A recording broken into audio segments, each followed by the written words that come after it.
You're watching WCCB News Now. I'm Chief Meteorologist Nicole Madden. Today is Tuesday, May 14th, and here's what you need to know weather-wise. We have a weather-wise alert today as we are expecting to see rounds of rain and even the potential for an isolated severe threat. Our biggest concern with any thunderstorms this afternoon will be the potential for damaging wind. Now, we could also see rounds of heavy rain leading to localized flooding. Large hail, also something to watch out for. Up to quarter-sized is possible this afternoon. Now, that main area of concern is going to be for areas south and east of 85, really wherever we start to see that wedge erode. And as we move through the afternoon, we'll continue to see those winds out of the southeast pumping in some warmer air for us here. As we get towards mid-afternoon, highs will be topping out in the low to mid 70s with more scattered thunderstorms developing late in the day. So walking you through your future track, as we get towards lunchtime, we're going to see showers with embedded heavy downpours and even a few thunderstorms. I'm expecting more of that activity later in the afternoon if we do see any sort of severe weather, and this model in particular not picking up on that. However, an isolated stronger storm or two not out of the question. Now, once we get towards later this evening here after sunset, we will see some clearing, but tomorrow morning another weather-wise alert for us as you're walking out the door. Although we won't be seeing any wet weather, we'll likely be waking up to more patchy dense fog, so you may see some slowdowns for that morning commute. Now, as we push towards the afternoon, we got a cold front that's going to be marching towards the area. That will bring scattered showers and thunderstorms beginning in the mountains around lunchtime. By that evening commute, those thunderstorms will be making their way towards the 77 stretch. So weather-wise alert once again for your Wednesday with the potential for isolated strong to severe thunderstorms. Once those storms clear Wednesday, we are looking at a brief period here of some drier air that will arrive Thursday. By Friday, unsettled weather returns here, bringing more showers and thunderstorms to start off your weekend. In terms of how much rain you can expect to see, well, through Saturday, we're looking to add anywhere from 1 to 2 inches of rain for areas north and to the west of 85, south and east. We could see up to 2 to 3 inches of rain for those 5-day totals. Rachel, over to you. Thank you, Nicole. Some parents are concerned about how the Charlotte-Mecklenburg School District handles afternoon dismissal during severe weather. A viewer shared this video with WCCB showing a group of students standing outside J.M. Alexander Middle School waiting for their rides last week. Gus Wellborn and a handful of other parents say they can't believe the kids were asked to wait outside during the storm. I'm not happy with it. I mean, I don't want anybody's kid standing in the rain.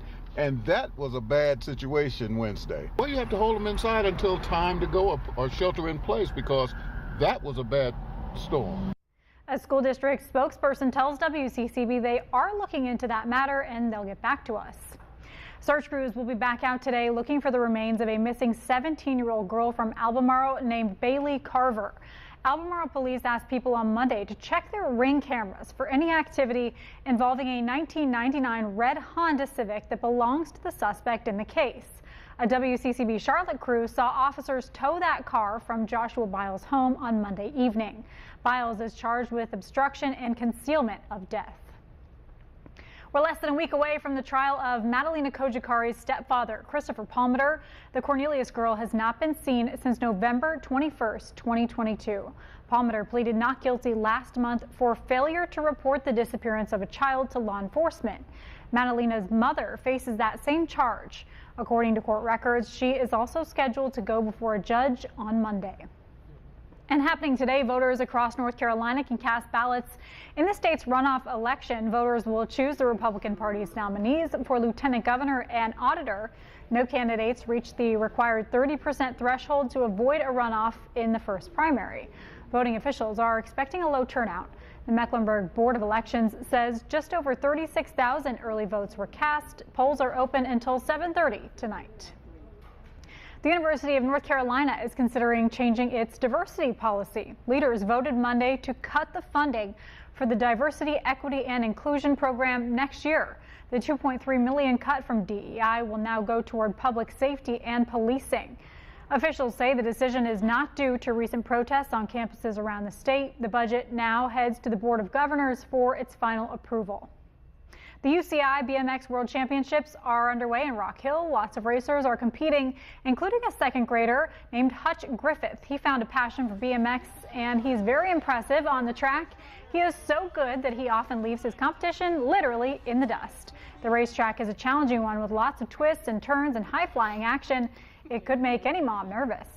He first started, yes, but now I trust him, and he practices so much that I just know that he knows what to do, and I always say, tuck and roll, kid, tuck and roll.